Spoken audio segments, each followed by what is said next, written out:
ಸೋದರಾದಂತ Mohan Raj ಬದರ್ನ ಕೇಳ್ಕೊಂತೇವೆ. Okay brother, ಮಾಡ್ತೀನಿ brother. ಪ್ರಾರ್ಥನೆ ಮಾಡಿಕೊಳ್ಳೋಣ.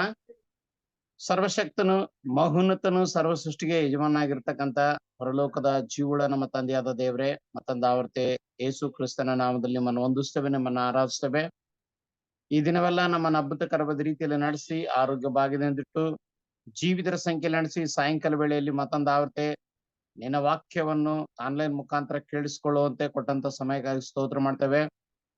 ಈ ಆನ್ಲೈನ್ ಮೂಲಕ ಕರ್ತನೆ, ನಿಮ್ಮ ಕರ್ತನ ಮಗನಾಗಿರ್ತಕ್ಕಂಥ ನಿರೀಕ್ಷಕ್ ಬ್ರದರ್ ಅವ್ರ ಮೂಲಕ ಅನೇಕ ವಿಷಯಗಳನ್ನು ನಮಗೆ ಈ ದಿನದಲ್ಲಿ ನೀವು ತಿಳಿಸ್ಲಿಕ್ಕಿದ್ದೀರಿ. ಅದಕ್ಕಾಗಿ ನಿಮ್ಮನ್ನು ವಂದಿಸ್ತೇವೆ. ಅವರಿಗೆ ಇನ್ನೂ ಜ್ಞಾನ ಕೊಡ್ರಿ, ತಿಳುವಳಿಕೆ ಕೊಡ್ರಿ. ಮತ್ತು ಸೇರಿ ಬಂದಿರತಕ್ಕಂಥ ಎಲ್ಲಾ ಸಹೋದರ ಸಹೋದರಿಯರು ಅವರೆಲ್ಲರೂ ಕೂಡ ನಿನ್ನ ಆರೋಗ್ಯದಿಂದ ಇಟ್ಟು ಅವ್ರನ್ನ ಬಲಪಡಿಸಿ ನಿನ್ನ ವಾಕ್ಯದಿಂದ ತುಂಬಿಸಿ ನಡೆಸ್ಬೇಕಂತ ಪ್ರಾರ್ಥನೆ. ಹಾಗೆ ಮಾಡಿದಕ್ಕಾಗಿ ಸ್ತೋತ್ರ. ಎಲ್ಲ ಪ್ರಾರ್ಥನೆಯನ್ನು ನಿಮ್ಮ ಒಬ್ಬನೇ ಕುಮಾರನು, ನಮ್ಮ ರಕ್ಷಕನು, ಒಡೆಯನಾದ ಯೇಸು ಕ್ರಿಸ್ತನ ಹೆಸರಿನಲ್ಲಿ ಬೇಡಿ ಹೊಂದಿದ್ದೇವೆ ತಂದೆ. Amen. Amen. Thank you brother.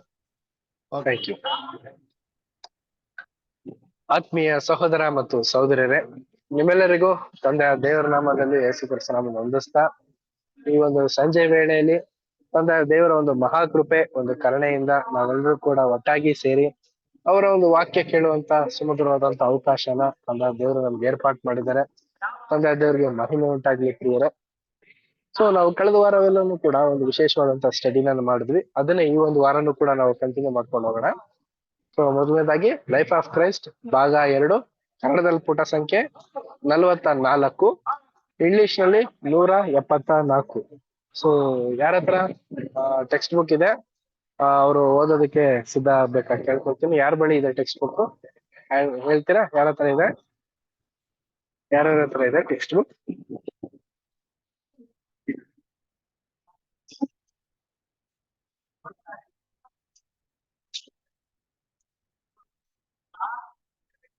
Brothers and sisters, hello, ಎಲ್ರಿಗೂ ಆಡಿಯೋ ಕೇಳಿಸ್ತಾ ಇದೆಯಾ? ಹ್ಞೂನ್ರಿ, ಕೇಳಿಸ್ತಾ ಇದೆ ಬ್ರದರ್. Okay okay. ಈಗ ಸ್ಲೈಡ್ ಕಾಣಿಸ್ತಾ ಇದೆ ಎಲ್ಲಾರ್ಗು? ಕಾಣಿಸ್ತದ ಬ್ರದರ್. ಕಾಣಿಸ್ತದೆ. ಯಾವ್ದು ಕಾಣಿಸ್ತಾ ಇದೆ ಹೇಳಿ? ದ ಲೈಫ್ ಆಫ್ ಕ್ರೈಸ್ಟ್ ಅಂತ ಹೇಳಿ ಬ್ರದರ್. ಓಕೆ. ಸೊ ಮೊದಲನೇದಾಗಿ ಪ್ರಿಯ ಸಹೋದರ ಮತ್ತು ಸಹೋದರರೇ, ಪೇಜ್ ನಂಬರ್ 44, ಅದರಲ್ಲಿ ಒಂದು ಕಡೆ ಪ್ಯಾರದಿಂದ ನಾವು ಈ ಒಂದು ಸ್ಟಡಿನ ಸ್ಟಾರ್ಟ್ ಮಾಡೋಣ. Last para. Anu sister read ಮಾಡ್ತೀರಾ? ಮಾಡ್ತೀನಿ. Thank you sister. ಈಗಿನ ಕಾಲದಲ್ಲಿನ ಪ್ರಾಪಂಚಿಕ ಸಂಗತಿಗಳ ಸಫಲತೆಯ ಬಗ್ಗೆ ಹೇಳಬೇಕಾದರೆ, ಪ್ರಾಪಂಚಿಕವಾದ ಜ್ಞಾನದಲ್ಲಿ ಪ್ರಾಪಂಚಿಕವಾದ ಆಲೋಚನೆಗಳಿರುವುದೆಂಬುದರಲ್ಲಿ ಸಂಶಯವಿದೆ. ಪ್ರಾಪಂಚಿಕವಾದ ಸಲಹೆಗಳಲ್ಲಿ ಕೆಲವು ಸತ್ಯಾಂಶಗಳಿರುವುದೆಂಬುದರಲ್ಲಿಯೂ ಸಂಶಯವಿಲ್ಲ. ಆದರೆ ಇತರ ಸಂಗತಿಗಳಲ್ಲಿ ಇದ್ದಂತೆಯೇ ಇಲ್ಲಿಯೂ ಭೂಮಿಗಿಂತಲೂ ಆಕಾಶವು ಉನ್ನತವಾಗಿರುವಂತೆ ತನ್ನ ಮಾರ್ಗವು ಮನುಷ್ಯರ ಮಾರ್ಗಗಳಿಗಿಂತ ಉನ್ನತವಾದುದೆಂದು ಕರ್ತನು ನಮಗೆ ತಿಳಿಸಿದ್ದಾನೆ. ತನ್ನನ್ನು ತಗ್ಗಿಸಿಕೊಳ್ಳುವವನು ಸೂಕ್ತ ಕಾರ್ಯದಲ್ಲಿ ಹೆಚ್ಚಿಸಲ್ಪಡುವನೆಂದು, ತನ್ನನ್ನು ಹೆಚ್ಚಿಸಿಕೊಳ್ಳುವವನು ಸೂಕ್ತ ಕಾಲದಲ್ಲಿ ತಗ್ಗಿಸಲ್ಪಡುವನೆಂಬುದನ್ನು ದೃಢವಾಗಿ ಹೇಳಿದ್ದಾನೆ. ಮತ್ತಾಯ 23:12.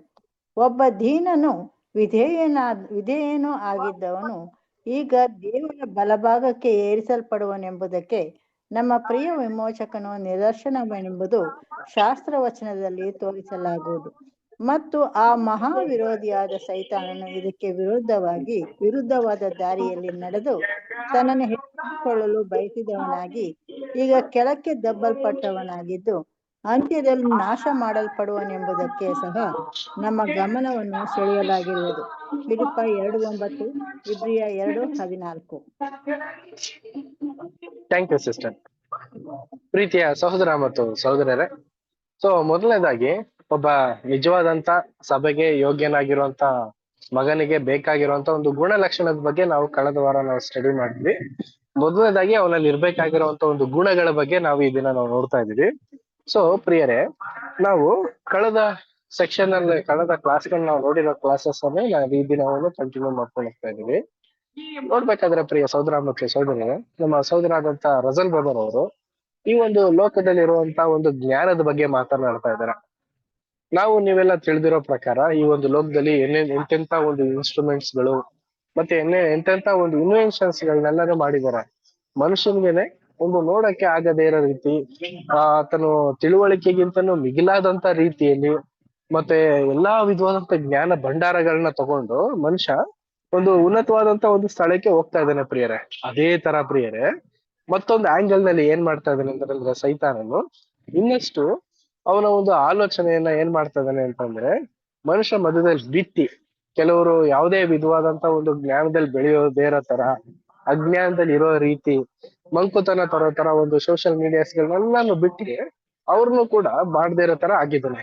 ಈ ರೀತಿ ಇರುವಂತ ಒಂದು ಡೆವಲಪಿಂಗ್ ಆಗಿರುವಂತ ಒಂದು ದೇಶದಲ್ಲಿ ಪ್ರಿಯರೇ, ಈ ಒಂದು ಮನುಷ್ಯ ಇರುವಂತ ಈ ಒಂದು ಭೂಮಂಡಲದಲ್ಲಿ ದೇವ್ರು ಏನ್ ಹೇಳ್ತಾ ಇದಾರೆ ಅಂತ ನಾವು ನೋಡ್ಬೇಕಾದ್ರೆ, ಇವೆಲ್ಲಾ ಸೃಷ್ಟಿ ಮಾಡಿರುವಂತ ದೇವ್ರಿಗೆ ಇದೆಲ್ಲ ಏನಂತೆ ಅಂತಂದ್ರೆ ಒಂದು ಸ್ಥಗಿತವಾಗಿ ಇಷ್ಟೇನಾ ಅನ್ನೋ ರೀತಿಯಲ್ಲೇನೆ ಅವರು ನೋಡ್ತಾ ಇದಾರೆ. ಬಟ್ ಅವರ ಒಂದು ಜ್ಞಾನ ಮತ್ತೆ ಅವರ ಒಂದು ತಿಳುವಳಿಕೆ, ಅವರ ಒಂದು ಅಗಾಧವಾದಂತ ಒಂದು ಆಲೋಚನೆ ಏನಾಗಿದೆ ಅಂತಂದ್ರೆ ಮನುಷ್ಯ ತಿಳ್ಕೊಳಕ್ ಆಗದೆ ಇರೋ ತರ, ಅಂದ್ರೆ ಮನುಷ್ಯನ ಒಂದು ಶಕ್ತಿಗೆ ಮೀರಿರುವಂತ ಒಂದು ಯೋಜನೆನೇ ದೇವರ ಒಂದು ಶಕ್ತಿಯಾಗಿದೆ ಪ್ರಿಯರೇ. ಇದನ್ನ ಯೇಸು ಕ್ರಿಸ್ತರು ಅರ್ಥಕೊಂಡು ಏನ್ ಮಾಡಿದ್ದಾರೆ ಅಂತಂದ್ರೆ, ಇಡೀ ಲೋಕ ಜನರನ್ನ ಒಂದು ವಿಶೇಷವಾದಂತ ಸ್ಥಾನಕ್ಕೆ ತರೋದಕ್ಕೋಸ್ಕರನೇ ಇಷ್ಟೆಲ್ಲ ಪ್ರಯಾಸನ ಪಡ್ತಾ ಇದ್ದಾರೆ. ಇದರಲ್ಲಿ ಆರಿಸಲ್ಪಟ್ಟಂತ ಸಭೆ ಆಗಿರುವಂತ ನಾವೆಲ್ಲರೂ ಕೂಡ ಪ್ರಮುಖವಾದಂತ ಒಂದು ಕರ್ತವ್ಯನೇ ಏನಂತ ಅಂತಂದ್ರೆ, ನಮ್ಮನ್ನ ನಾವು ಶುದ್ಧೀಕರಣ ಮಾಡ್ಕೊಂಡು ಶುದ್ಧ ಸ್ವಭಾವದಲ್ಲಿ ಇರ್ಬೇಕು ಅನ್ಬಿಟ್ಟು. ಸೊ ಅದಕ್ಕೆ ಕೆಲವೊಂದು ವಾಕ್ಯಗಳ ಮುಖಾಂತರ ನಮ್ಗೆ ಬಲ ಪಡಿಸ್ತಾರೆ. ನೋಡಿ ಆ ವಾಕ್ಯಗಳನ್ನ ನೋಡೋಣ. ನೋಡಿ, ಮತ್ತಾಯ 23ನೇ ಅಧ್ಯಾಯ 12ನೇ ವಚನ ಓದಿ.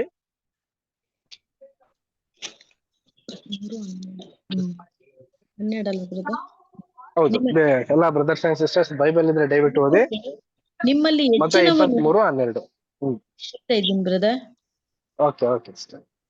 12 ಅಲ್ವಾ? ನಿಮ್ಮಲ್ಲಿ ಹೆಚ್ಚಿನವನು ನಿಮ್ಮ ಸೇವಕನಾಗಿರಬೇಕು, ತನ್ನನ್ನು ಹೆಚ್ಚಿಸಿಕೊಳ್ಳುವವನು ತಗ್ಗಿಸಲ್ಪಡುವನು, ತನ್ನನ್ನು ತಗ್ಗಿಸಿಕೊಳ್ಳುವವನು ಹೆಚ್ಚಿಸಲ್ಪಡುವನು. Thank you sister.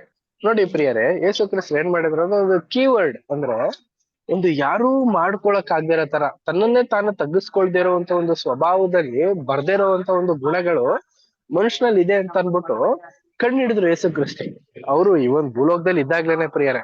ಅದಕ್ಕೆ ಅವ್ರು ಏನ್ ಹೇಳ್ತಾ ಇದಾರೆ ಅಂತಂದ್ರೆ, ನಿಮ್ಮನ್ನ ನೀವು ಹೆಚ್ಚಿಸ್ಕೊಳ್ತೀರಾ, ಆದ್ರೆ ನಿಮ್ಮನ್ನ ನೀವು ತಗ್ಗಿಸ್ಕೋಬೇಕು ಅಂತಂದ್ರೆ ಏನು ಅಂತಂದ್ರೆ, ಈಗ ಜ್ಞಾನ, ಒಂದು ಅಂತಸ್ತು, ಒಂದು ಐಶ್ವರ್ಯ ಇವೆಲ್ಲ ಬಂದ್ಬಿಡ್ತು ಅಂತಂದ್ರೆ ಮನುಷ್ಯನ್ಗೆ ಗೊತ್ತಾಗಲ್ಲ ಏನಾಗತ್ತೆ ಅಂತಂದ್ರೆ, ಹೆಚ್ಚಿಸ್ಕೊಳ್ಳುವಂತ ಒಂದು ಸ್ವಭಾವಗಳು ಮತ್ತೆ ಲೋಕದಲ್ಲಿ ಎಲ್ಲಾ ರೀತಿನೂ ನಾನ್ ಮುಂದೆ ಅನ್ನೋ ಒಂದು ರೈಸ್ ಅಂತಂದ್ರೆ ಏನು, ಒಂದು ಓಟದ ಸ್ಪರ್ಧೆಯಲ್ಲಿ ನಿಂತ್ಕೊಂಡ್ಬಿಟ್ಟಿರ್ತಾರ. ಈ ಸಂದರ್ಭದಲ್ಲಿ ಅವ್ನ್ ತಗ್ಗಿಸ್ಕೊಂಡು ನನ್ಗೆಲ್ಲ ಸೃಷ್ಟಿಕರ್ತನೇ ಇಂಪಾರ್ಟೆಂಟ್, ಅವರೇ ನನ್ಗೆ ಇವೆಲ್ಲ ಒಂದು ಅವಕಾಶ ಕೊಟ್ಟಿದ್ದು ಅನ್ನೋ ಒಂದು ಮೈಂಡ್ ಸೆಟಪ್ ಅಲ್ಲೇ ಬರಲ್ವಂತೆ.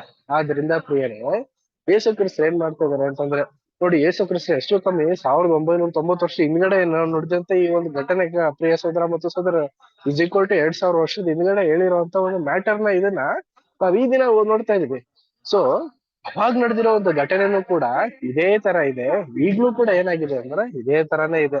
ಮನುಷ್ಯ ಯಾವುದೇ ಕಾರಣಕ್ಕೂ ಹೆಚ್ಚಿಸ್ಕೊತಾನೆ ಹೊರತು ತಗ್ಗಿಸ್ಕೊತಾನೆ ಇಲ್ಲ. ಸೊ ಪ್ರಿಯ ಸಹೋದರ ಮತ್ತು ಸಹೋದರರೇ, ಆರಿಸಲ್ಪಟ್ಟಂತ ನಾವೆಲ್ಲರೂ ಕೂಡ ನಮಗೆ ಕೊಡ್ತಿರುವಂತ ಒಂದು ವಿಶೇಷವಾದಂತ ಒಂದು ಆಜ್ಞೆನೆ ಏನಂತಂದ್ರೆ, ತಗ್ಗಿಸ್ಕೋಬೇಕು ನಾವೆಲ್ರು ಎಲ್ಲಾ ಸಂದರ್ಭದಲ್ಲಿಯೂ ಮತ್ತೆ ಎಲ್ಲಾ ವಿಧವಾದಂತ ಒಂದು ಸಂದರ್ಭದಲ್ಲಿಯೂ ಮತ್ತೆ ಎಲ್ಲಾ ವಿಧವಾದಂತ ಒಂದು ಕೆಲಸ ಕಾರ್ಯಗಳಲ್ಲೂ ಕೂಡ ನಾವು ತಗ್ಗಿಸ್ಕೊಂಡು ದೇವರ ನಾಮ ಮಹಿಮೆ ತರೋ ರೀತಿಯಲ್ಲಿ ಜ್ಞಾನವಾಗಿ ನಡ್ಕೋಬೇಕಂತೆ ಪ್ರಿಯರೇ. ಹಾಗನ್ಬಿಟ್ಟು ದೇವ್ರ ವಾಕ್ಯನ ಅವರು ತಪ್ಪಾದಂತ ರೀತಿಯಲ್ಲಿ ಏನಾದ್ರು ಹೇಳ್ಕೊಂಡು ಹೋಗ್ಬೇಕಾದ್ರು ಮತ್ತೆ ದೇವ್ರಿಗೆ ಏನಾದ್ರು ಗೇಲಿ ಮಾಡೋ ತರ ಏನಾದ್ರು ನಡೀತಿತ್ತು ಅಂತಂದ್ರೆ ಅಂತ ಒಂದು ಸಂದರ್ಭದಲ್ಲಿ ನಾವು ಖಂಡಿಸ್ಬೇಕಾಗಿರುತ್ತೆ. ಸೊ ಯೇಸು ಕ್ರಿಸ್ತನು ಕೂಡ ದೇವರ ಒಂದು ವಿಚಾರದಲ್ಲಿ ಅವರು ತುಂಬಾ ಸ್ಟ್ರಿಕ್ಟ್ ಆಗಿದ್ರು, ದೇವರ ಒಂದು ಕೆಲಸ ಕಾರ್ಯಗಳಲ್ಲಿ ಅವರು ತುಂಬಾ ತಗ್ಗಿಸ್ಕೊಂಡ್ರು ಪ್ರಿಯರೇ. ಇವನ್ನೆಲ್ಲ ನಾವು ನೋಡ್ತೀವಿ. ಇನ್ನೊಂದು ವಾಕ್ಯಗಳನ್ನ ನಾವು ನೋಡೋಣ. ನೋಡಿ, ಈ ವಾಕ್ಯದಲ್ಲೂ ಕೂಡ ನಮ್ಗೆ ಬಲವಾದಂತ ಒಂದು ಶಕ್ತಿನ ತುಂಬಿಸ್ತಾರೆ. ನೋಡಿ, ನಮ್ಮ ಅಪೊಸ್ತಲ ಪೌಲು ಇಬ್ರಿಯ 2ನೇ ಅಧ್ಯಾಯ 14ನೇ ವಚನ ಓದಿ. ಇದಲ್ಲದೆ ಮಕ್ಕಳು ರಕ್ತ ಮಾಂಸಧಾರಿಗಳಾಗಿರುವುದರಿಂದ ಆತನು ಅವರಂತೆಯೇ ಆದನು. ತನ್ನ ಮರಣದಿಂದಲೇ ಮರಣಾಧಿಕಾರಿಯನ್ನು ಅಂದರೆ ಸೈತಾನನನ್ನು ಅಡಗಿಸಿ ಬಿಡುವುದಕ್ಕೂ ಮರಣ ಭಯದ ದೃಷ್ಟಿಯಿಂದ ತಮ್ಮ ಜೀವಮಾನದೆಲ್ಲ ದಾಸತ್ವದೊಳಗಿದ್ದವರನ್ನು ಬಿಡಿಸುವುದಕ್ಕೂ. ಸಾಕು ಸಿಸ್ಟರ್. ನೋಡಿ ಪ್ರಿಯರೇ, ಯೇಸು ಕ್ರಿಸ್ತನು ಕೂಡ ಮನುಷ್ಯನಾಗಿರೋದ್ರಿಂದ ಏನಾಗಿತ್ತು ಅಂತಂದ್ರೆ ಅವರಲ್ಲೂ ಎಲ್ಲಾ ವಿಧವಾದಂತ ಒಂದು ಶೋಧನೆ, ಸ್ವಂತ ನೋವು, ಬಾಧೆ ಎಲ್ಲ ಬಂತು ರೀ. ಆದ್ರೆ ಪ್ರಿಯರೇ, ಅವರು ಯಾವುದೇ ಕಾರಣಕ್ಕೂ ಕೂಡ ಅದು ತುಂಬಾ ದೊಡ್ಡದು ನನಗೆ ಅಂತ ಅನ್ಬಿಟ್ಟು ಭಾವಿಸಿಲ್ವಂತೆ. ಅವ್ರೇನ್ ಮಾಡಿದ್ರು, ಇದನ್ನೆಲ್ಲ ನಾನು ಮಾಡ್ಬೋದು ಅಂತ ಅನ್ಬಿಟ್ಟು ಜ್ಞಾನದಿಂದ ನಡ್ಕೊಂಡು ಮುಗಿಸಿದ್ದಾರೆ. ಈ ಪ್ರಕಾರ ನಾವು ಮಾಡಿ ಹೋಗುವಂತವ್ರಾಗಿರೋದು. ನೆಕ್ಸ್ಟ್ ಒಂದು ಪ್ಯಾರ ನಾವು ಏನ್ ಮಾಡೋಣ, ನೆಕ್ಸ್ಟ್ ಪ್ಯಾರ ಯಾರ ಬಳಿ ಇದೆ ಟೆಕ್ಸ್ಟ್ ಬುಕ್? ಬೇರೆ ಯಾರ ಬಳಿನಾದ್ರೂ ಇದೆಯಾ ಟೆಕ್ಸ್ಟ್ ಬುಕ್?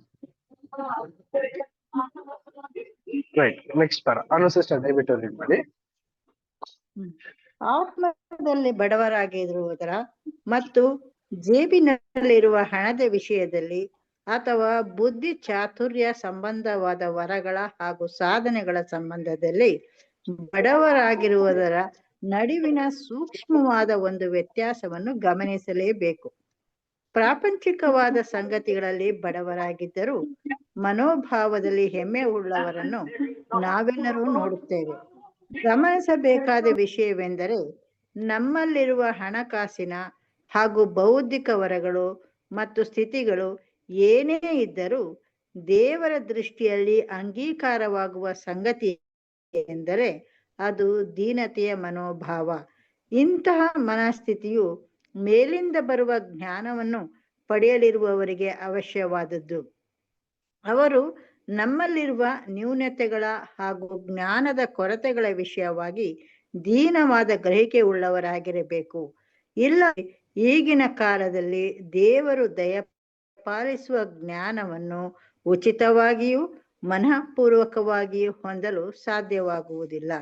ಕೇವಲ ಇವರೇ ಅದನ್ನು ಸ್ವೀಕರಿಸುವ ಮನೋಭಾವವುಳ್ಳವರಾಗಿರುವರು. ಈ ದೀನ ಮನಸ್ಸೇ ಸ್ವಸ್ಥ ಚಿತ್ತಕ್ಕೆ ಅವಶ್ಯವಾದ ಮೂಲಾಧಾರವೆಂಬುದು ಸಹ ಕಾಣಬರುತ್ತದೆ. ಏಕೆಂದರೆ ಮೊದಲು ತಾನು ದೀನ ಮನೋಭಾವವನ್ನು ಪಡೆಯದ ಹೊರತು ಯಾರು ನ್ಯಾಯ ವಿವೇಚನೆ ನಿಷ್ಪಕ್ಷಪಾತಗಳಿಂದ ಕೂಡಿದವನಾಗಿ ಯೋಚಿಸಲು ಸೂಕ್ತವಾದ ಮನೋಸ್ಥಿತಿಯಲ್ಲಿರುವನು. ಹೀಗಿರುವುದರಿಂದ ಕ್ರಿಸ್ತನ ಮನಸ್ಸು ಅಥವಾ ಮನೋಭಾವಕ್ಕೆ ದೀನತೆಯು ಪ್ರಾಥಮಿಕವಾದ ಅಂಶವೆಂಬುದನ್ನು ನಾವು ಒಪ್ಪಿಕೊಳ್ಳಬೇಕು ಎಂಬುದೇ.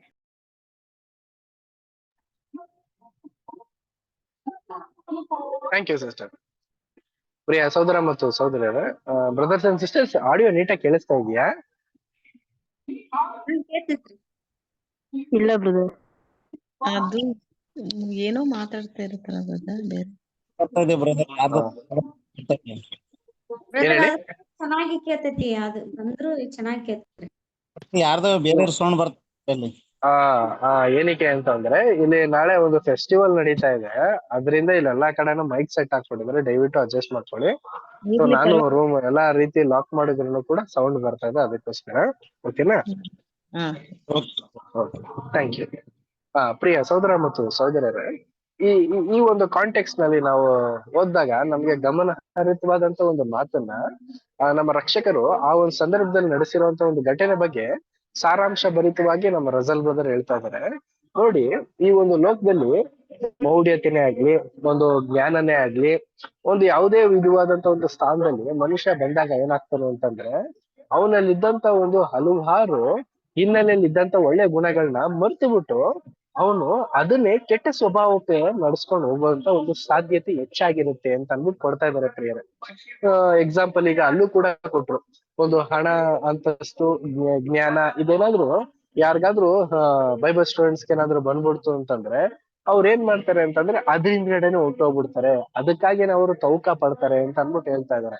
ಸೊ ಪ್ರಿಯ ಸಹೋದರ ಮತ್ತು ಸಹೋದರ, ಅದಕ್ಕೋಸ್ಕರನೇ ನಮ್ಮ ರಜಲ್ ಬ್ರದರ್ ಅವರ ಒಂದು ರೈಟಿಂಗ್ಸ್ ಅನ್ನು ಕೂಡ ಏನ್ ಹೇಳ್ತಾರೆ ಅಂತಂದ್ರೆ, ಸೊ ನೀವು ದೊಡ್ಡ ಕೆಲ್ಸಕ್ಕೆ ಆಗ್ಲಿ, ದೊಡ್ಡ ದೊಡ್ಡ ಒಂದು ಉದ್ಯೋಗಗಳಿಗೆ ಆಗ್ಲಿ ಹೋಗೋದಕ್ಕೆ ಹೋಗ್ಬಿಡಿ. ನಾರ್ಮಲ್ ಆಗಿರುವಂತ ಒಂದು ಉದ್ಯೋಗಗಳಿಗೆ ಹೋಗೋದಕ್ಕೆ ಹೋಗಿ. ಏನಕ್ಕೆ ಅಂದ್ರೆ ನಿಮ್ಮ ಒಂದು ಉದ್ಯೋಗಗಳೇ ಏನ್ ಮಾಡುತ್ತೆ, ನಿಮ್ಮ ಒಂದು ಸ್ಥಾನಗಳೇ ಏನ್ ಮಾಡುತ್ತೆ ಅಂತಂದ್ರೆ ದೇವರಿಂದ ದೂರ ಆಗೋದ ರೀತಿ ಮಾಡ್ಬಿಡುತ್ತೆ ಅಂದ್ಬಿಟ್ಟು ಹೇಳಿದ್ರು. So ಇದು ನಿಜವಾಗ್ಲೂ ಈ ಒಂದು ಪಾಯಿಂಟ್ ನ ಈ ಒಂದು ಪಾಠಕ್ಕೆ ನಾವು ಲಿಂಕ್ ಮಾಡ್ಬೋದಾ ಅಂತಂದ್ರೆ ಖಂಡಿತವಾಗ್ಲೂ ಮಾಡ್ಬೋದು ಪ್ರಿಯರೇ. ಇದು ನಿಜವಾಗ್ಲೂ ಹಿರಿಯ ಸಹೋದರ ಹೇಳಿರುವಂತ ಮಾತು ಸತ್ಯವಾದದ್ದೇನೆ. ಏನಕ್ಕೆ ಅಂದ್ರೆ ನಾವು ಮಾಡುವಂತ ಒಂದು ಕೆಲಸ ಕಾರ್ಯಗಳು ಏನಾಗಿರುತ್ತೆ ಅಂದ್ರೆ ಹೆಚ್ಚು ಕಮ್ಮಿ 8 ರಿಂದ 10 ಅವರ್ ನಾವು ಔಟ್ಸೈಡ್ ನಾವು ದುಡಿಯೋದ್ರಿಂದ ಏನಾಗುತ್ತೆ ಅಂತಂದ್ರೆ ನಮ್ಮ ಒಂದು ಸ್ಪಿರಿಚುವಲ್ ಲೈಫ್ ಅಲ್ಲಿ ಆದಷ್ಟು ಕನ್ಸೆಕ್ಷನ್ ಅಂತಂದ್ರೆ ದೇವರ ಒಂದು ಒಲವನ್ನ ಬಿಟ್ಟು ಲೋಕದ ಒಂದು ಒಲವಿಗೆ ಹೋಗೋದಕ್ಕೆ ಸಾಧ್ಯ ಆಗುತ್ತೆ ಅಂತ ಅಂದ್ಬಿಟ್ಟು ಹೇಳ್ತಾ ಇದ್ದಾರೆ.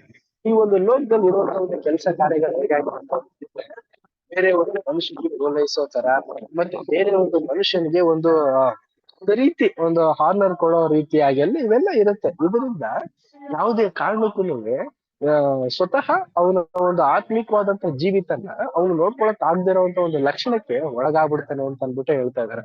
ಆದ್ರಿಂದ ನಮ್ಗೆಲ್ಲ ಒಂದು ಕಿವಿ ಮಾತು ಏನು ಅಂತ ನಾವು ನೋಡ್ಬೇಕಾದ್ರೆ, ಸೊ ನಾವ್ ಯಾರು ಕೂಡ ಅಂತ ಒಂದು ಗ್ರೇಟ್ ರೆಸ್ಪಾನ್ಸಿಬಲ್ ಆಗಿರುವಂತ ಒಂದು ಜಾಬ್ಗಳಲ್ಲಿ ಆಗ್ಲಿ ಕೆಲ್ಸಗಳಲ್ಲಿ ಆಗ್ಲಿ ನಾವೆಲ್ಲ ಇಲ್ಲ. ಅಂತ ಒಂದು ಕೇಸಸ್ ಅಲ್ಲಿ ನಾವೇನಾದ್ರು ಬಂದ್ವಿ ಅಂತಂದ್ರೆ ಅದನ್ನ ಬಿಟ್ಟು ಒಂದ್ ಸ್ವಲ್ಪ ಕಮ್ಮಿ ಇರುವಂತ ಒಂದು ಪ್ರೆಷರ್ ಕಮ್ಮಿ ಇರುವಂತ ಒಂದು ಕೆಲಸಗಳಿಗೆ ನಾವು ಸೇರ್ಕೊಂಡು ದೇವರಲ್ಲೂ ಮತ್ತೆ ಆತ್ಮಿಕವಾದಂತ ಗುಣಗಳಲ್ಲೂ ಬೆಳ್ಕೊಂಡು ಹೋಗೋದಕ್ಕೆ ನಾವೆಲ್ಲರೂ ಕೂಡ ಪ್ರಯಾಸ ಪಡುವಂತ ಆಗಿರೋದು. ಮುಂದಿನ ಒಂದು ಪ್ಯಾರ ನಾವು ರೀಡ್ ಮಾಡೋಣ. ಮುಂದಿನ ಒಂದು ಪ್ಯಾರ ಒಂದು ಸಬ್ ರೀಡಿಂಗ್ ಮುಖಾಂತರ ಸ್ಟಾರ್ಟ್ ಆಗುತ್ತೆ. ನೆಕ್ಸ್ಟ್ ಪ್ಯಾರನ ನಮ್ಮ ಅಮೃತ ಸಿಸ್ಟರ್ ರೀಡ್ ಮಾಡಿ.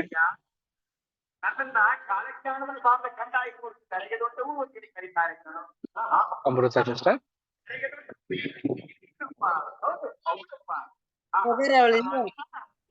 Okay, Saroja sister. ಹಾ ಬ್ರದರ್. ಇದೆಯಾ ಸಿಸ್ಟರ್ ನಿಮ್ಮ ಹತ್ರ ಟೆಕ್ಸ್ಟ್ ಬುಕ್ ರೀಡ್ ಮಾಡ್ತೀರಾ? ಬ್ರದರ್ ನನ್ನ ಹತ್ರ ಇಲ್ಲ ಬ್ರದರ್ ನನ್ನ ಹತ್ರ. Okay, Anu sister next para read ಮಾಡಿ sister. Anu sister. Thank you. ಸಾಂತ್ವನವು ಸಹಾನುಭೂತಿಯ ಪ್ರತಿಫಲ. ನಮ್ಮ ಕರ್ತನು ತಿಳಿಸಿರುವ ಎರಡನೇ ಧನ್ಯತೆ ಅಥವಾ ಆಶೀರ್ವಾದಕರ ಸ್ಥಿತಿಯು ಮೊದಲನೆಯದರ ಸನಿಹದಲ್ಲಿ ಸಂಬಂಧಿಸಿದುದು ನಿಲ್ಲುವುದು. ದುಃಖ ಪಡುವವರು ಧನ್ಯರು. ದುಃಖಿಸುವುದು ಸ್ವತಃ ಒಂದು ದೈವಾನುಗ್ರಹವಲ್ಲ, ಆದರೆ ಇದು ಕರ್ತನ ದೃಷ್ಟಿಯಲ್ಲಿ ಅಂಗೀಕಾರವಾಗುವ ಒಂದು ಮನೋಭಾವದ ಸಂಕೇತವಾಗಿದೆ. ಇಲ್ಲವೇ ಸಾಂತ್ವನ ಸಂತೋಷಗಳಿಲ್ಲದ ದುಃಖಿಸುವ ಮನೋಭಾವವು ಕ್ರಿಸ್ತೀಯ ಮನೋಭಾವವಾಗಿರುವುದೆಂದು ನಾವು ಯೋಚಿಸಬೇಕಾದದ್ದಿಲ್ಲ. ಪರಲೋಕದಲ್ಲಿರುವ ನಮ್ಮ ತಂದೆ ಹಾಗೂ ಪರಿಶುದ್ಧ ದೇವದೂತರು ಸತತವಾಗಿ ದುಃಖಿಸುವವರೆಂದು ನಾವು ಕಲ್ಪಿಸಿಕೊಳ್ಳಲು ಸಾಧ್ಯವಿಲ್ಲ. ದುಃಖಿಸುವಿಕೆಯು ಸ್ವತಃ ತನ್ನಲ್ಲಿಯೇ ಯಾವುದಾದರೂ ಗುಣ ಮಹತ್ವವನ್ನು ಹೊಂದಿದ್ದಲ್ಲಿ ಅವರು ಖಂಡಿತವಾಗಿಯೂ ದುಃಖಿಸುವವರಾಗಿರುತ್ತಿದ್ದರು. ವಾಸ್ತವದಲ್ಲಿ ಇದರ ಅಭಿಪ್ರಾಯವೆಂದರೆ, ಈಗ ದುಃಖಿಸುವ ನೀವು ಧನ್ಯರು. ಅವರಿಗೆ ಈಗಿನ ಪ್ರಾಪಂಚಿಕ ಸ್ಥಿತಿಗಳು ಪೂರ್ಣವಾಗಿ ತೃಪ್ತಿಕರವಾಗಿ ಹಾಗೂ ಆನಂದಕರವಾಗಿರುವುದಿಲ್ಲ. ಒಟ್ಟು ಮಾನವ ಕುಲದಲ್ಲಿ ಸಾಗುತ್ತಿರುವ ಪಾಪ, ಅಸ್ವಸ್ಥತೆ, ನೋವು, ಬಾಧೆಗಳೆಂಬ ಕಷ್ಟ ಪರಿಶೋಧನೆಗಳನ್ನು ಅವರು ಕಾಣದಂತೆ ಇರುವವರಲ್ಲ. ಈಗಿನ ಕಾಲದ ಪರಿಸ್ಥಿತಿಯಲ್ಲಿ ಕನಿಕರ ಸಹಾನುಭೂತಿಯುಳ್ಳ ಹೃದಯವನ್ನು ಪಡೆದಿರುವವರು ಧನ್ಯರು. ಅವರಿಗೆ ಇಲ್ಲಿನ ಸಂಗತಿಗಳು ತೃಪ್ತಿಕರವಾಗಿರುವುದಿಲ್ಲ, ಏಕೆಂದರೆ ದೇವರು ಏರ್ಪಡಿಸಿರುವ ಉತ್ತಮ ಕಾಲಗಳು ಬರುತ್ತಿರುವುದು. ಅಲ್ಲಿ ಉತ್ತಮವಾದ ವ್ಯವಸ್ಥೆಯ ಕ್ರಮಗಳು ಸ್ಥಾಪಿತವಾಗುವುದು ಹಾಗೂ ಪ್ರಸ್ತುತ ಪರಿಸ್ಥಿತಿಗಳ ಬಗ್ಗೆ ಅವರಿಗಿರುವ ಅತೃಪ್ತಿಯು ಅವರನ್ನು ದೇವರ ಯೋಜನೆಯು ಸಿದ್ಧಪಡಿಸುತ್ತಿರುವ ಆ ಉತ್ತಮ ಸಂಗತಿಗಳ ಬಗ್ಗೆ ನಿಕಟವಾದ ಸಹಾನುಭೂತಿ ಉಳ್ಳವರಾಗಿ ಜೊತೆಗೂಡಲು ಅಧಿಕವಾಗಿ ಸಾಗುವಂತೆ ಮಾಡುತ್ತಿರುವುದು. ದೇವರ ರಾಜ್ಯವು ಬಂದು ಆತನ ಚಿತ್ತವು ಪರಲೋಕದಲ್ಲಿ ನೆರವೇರುವ ಪ್ರಕಾರ ಭೂಲೋಕದಲ್ಲಿಯೂ ನೆರವೇರುವಾಗ ದುಃಖ, ವ್ಯಾಕುಲ, ಕಣ್ಣೀರುಗಳಿಗೆ ಕಾರಣವಾದವುಗಳು ತೆಗೆದುಹಾಕಲ್ಪಡುವವು. ಅದು ಈ ವರ್ಗದವರು ಸಂತೈಸಲ್ಪಟ್ಟು ತೃಪ್ತರಾಗುವ ಕಾಲವಾಗಿರುವುದು.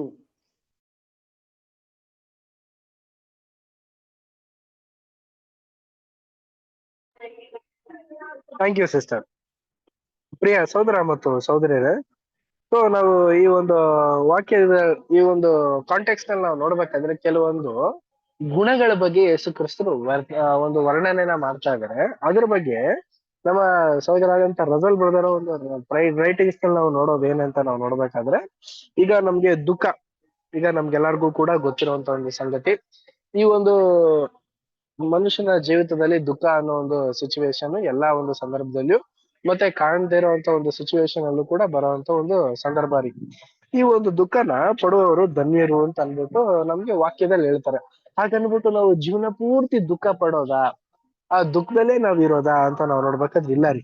ಆ ಒಂದು ದುಃಖದಲ್ಲಿ ಇರೋದ್ರಿಂದ ನಮ್ಗೆ ಯಾವ ಒಂದು ಗುಣ ಬರುತ್ತೆ ಅಂತಂದ್ರೆ, ಆ ಒಂದು ಸಹಾನುಭೂತಿ ಅನ್ನೋ ಒಂದು ಗುಣ ನಮ್ಮಲ್ಲಿ ಸೇರುತ್ತೆ ಅನ್ಬಿಟ್ಟು ಹೇಳ್ತಾ ಇದಾರೆ. ಅಂದ್ರೆ ಏನು ಅಂತಂದ್ರೆ, ಸಹಾನುಭೂತಿ ಅಂತಂದ್ರೆ ಏನ್ ಅರ್ಥ ಅಂತಂದ್ರೆ, ನಾವು ಬೈಬಲ್ ಎಕ್ಸ್ಪ್ಲಾಂಟೇಶನ್ ಅಲ್ಲಿ ನಾವು ನೋಡ್ಬೇಕಾದ್ರೆ ಸಹಾನುಭೂತಿ ಅಂತಂದ್ರೆ ಒಂದು ಸಹನೆ ಉಳ್ಳ ಅಂತ ಒಂದು ಮನಸ್ಥಿತಿ. ಅಂದ್ರೆ ಏನು ಅಂತ ನಾವು ನೋಡ್ಬೇಕಾದ್ರೆ ಎಲ್ಲಾ ಒಂದು ಕರುಣೆ ತೋರ್ಸೋದು, ಎಲ್ಲಾ ಒಂದು ವಿಚಾರದಲ್ಲೂ ಕೂಡ ಅವ್ರಿಗೆ ಈ ತರ ಆಯ್ತಲ್ಲ, ಅಯ್ಯೋ ಅವ್ರಿಗೆ ಆತರ ಆಗೋಯ್ತಲ್ಲ, ಅವ್ರಿಗಾಗಿ ಏನಾದ್ರು ಒಂದ್ ಮಾಡ್ಬೇಕಲ್ಲ ಅಂತ ಅನ್ಬಿಟ್ಟು ಒಂದು ಸಹನೆ ಪಡೋದು. ಅಯ್ಯೋ ಇಂಥ ಸಿಚುವೇಶನ್ ನಾನ್ ಇದ್ದಿದ್ರೆ, ಇಂಥ ಸಿಚುವೇಶನ್ ನನ್ಗೆ ಬರದೆ ಅವ್ರು ಇಂಥ ಒಂದು ಕಷ್ಟನ ಅನುಭವಿಸ್ತಾ ಇದಾರಲ್ಲ ಅಂತ ಅಂದ್ಬಿಟ್ಟು ಅವ್ರಿಗೋಸ್ಕರ ಒಂದು ಸಂತಾಪನ ಮತ್ತೆ ಅವ್ರಿಗೆ ಸಮಾಧಾನನ ಕೊಡುವಂತ ಒಂದು ಗುಣ ನಮ್ಮಲ್ಲಿ ಈ ಒಂದು ದುಃಖ ಪಡೋದ್ರಿಂದ ಆ ಒಂದು ಗುಣ ನಮ್ಗೆ ಹೊಂದುತ್ತೆ ಅನ್ಬಿಟ್ಟು ಹೇಳ್ತಾ ಇದಾರೆ. ಆದ್ರೆ ಪ್ರಿಯ ಸಹೋದರ ಮತ್ತು ಸಹೋದರರೇ, ಸೊ ಈ ಒಂದು ಗುಣಗಳಿಂದ ನಮ್ಗೆ ಒಂದು ಕ್ಯಾರೆಕ್ಟರ್ ಡೆವಲಪ್ಮೆಂಟ್ ಏನಾದ್ರು ಇದೆಯಾ ಅಂತ ನಾವು ನೋಡ್ಬೇಕಾದ್ರೆ, ಖಂಡಿತವಾಗ್ಲೂ ಕೆಲವೊಂದು ಕ್ಯಾರೆಕ್ಟರ್ ಡೆವಲಪ್ಮೆಂಟ್ ಆಗುತ್ತೆ.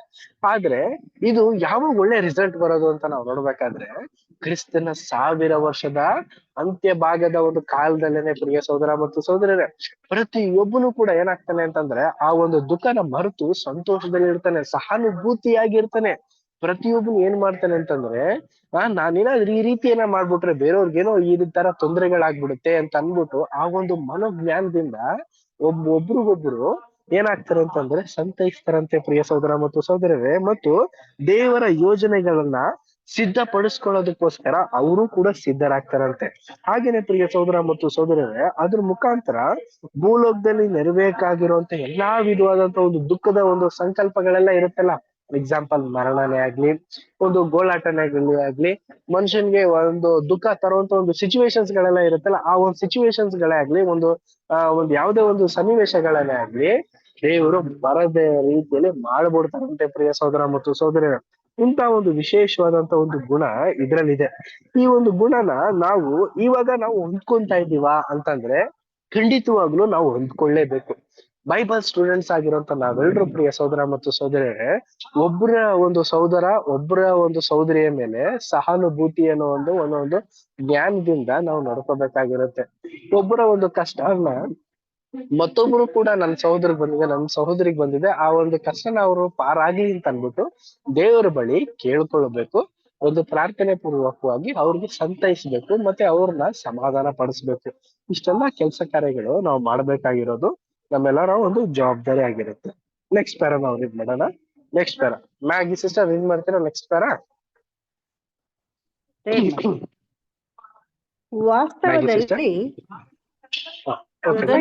ರೀಡ್ ಮಾಡಿ. ಹೊರಗಡೆ ಇದ್ದೀನಿ. ಓಕೆ ಸಿಸ್ಟರ್, ಅನು ಸಿಸ್ಟರ್ ನೀವೇ ರೀಡ್ ಮಾಡಿ. ಓಕೆ.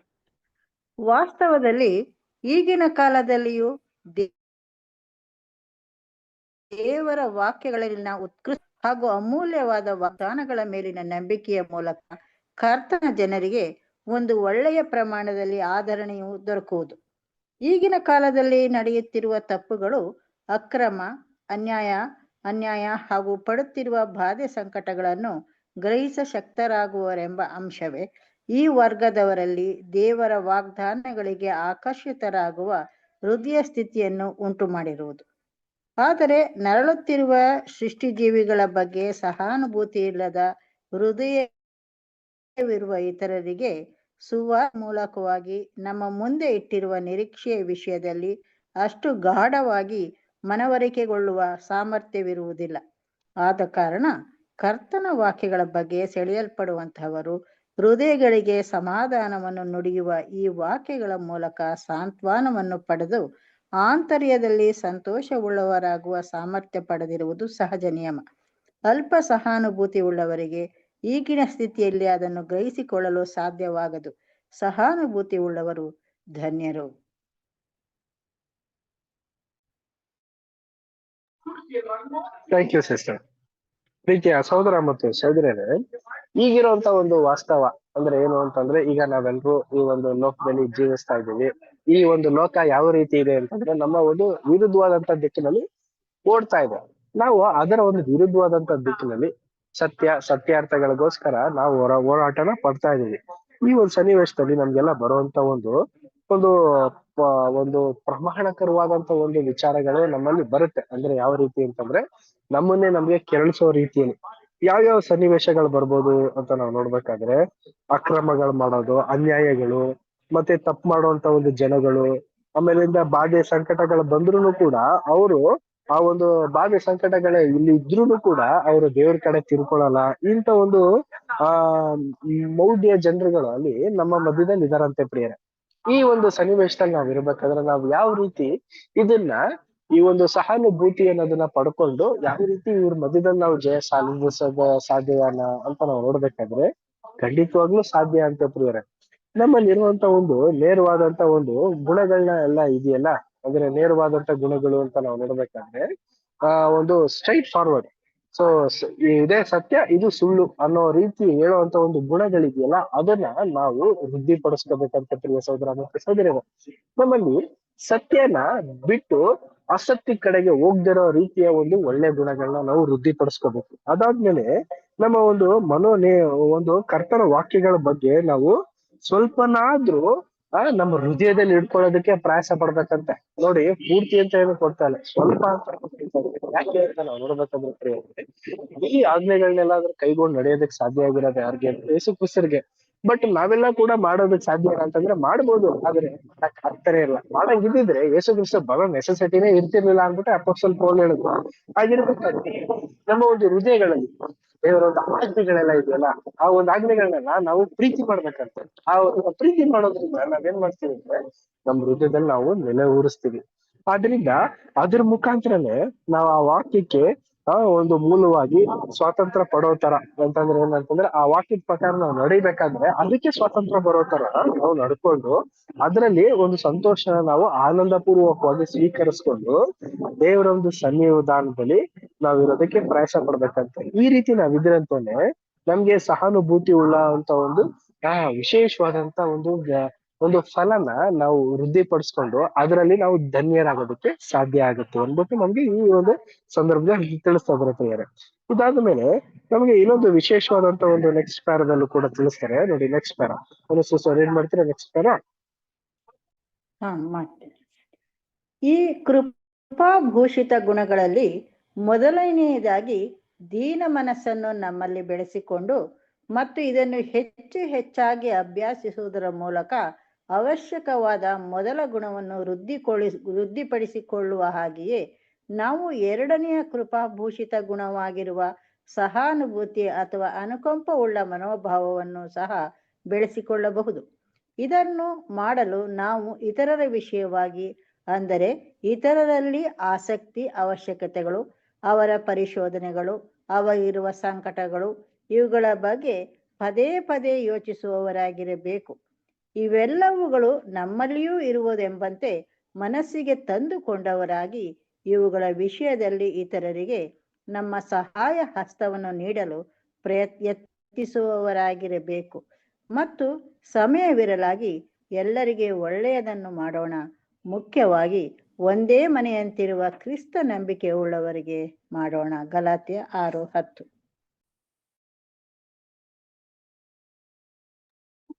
Thank you sister.